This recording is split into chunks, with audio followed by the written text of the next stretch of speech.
And that's the soldier's wife. My goodness, she's loading the cannon.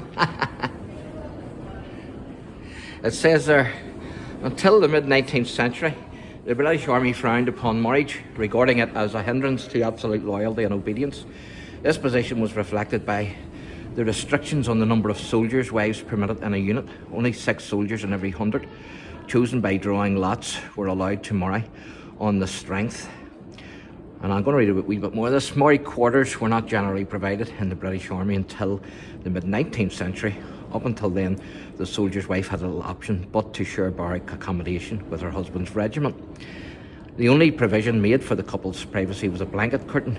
The soldier's wife was expected to perform certain duties such as washing, mending clothes, cooking and cleaning the barrack rooms in return for free rations.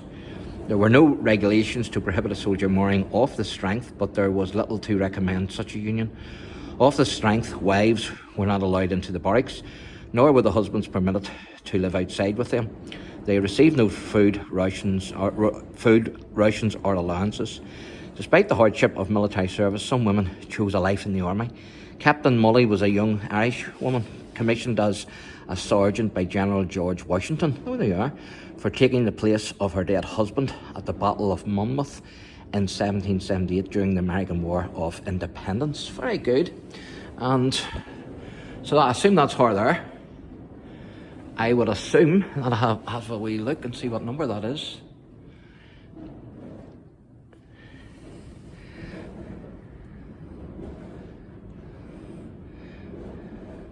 Yes, Captain Molly during the American War of Independence. There you go, that's Captain Molly. Fantastic.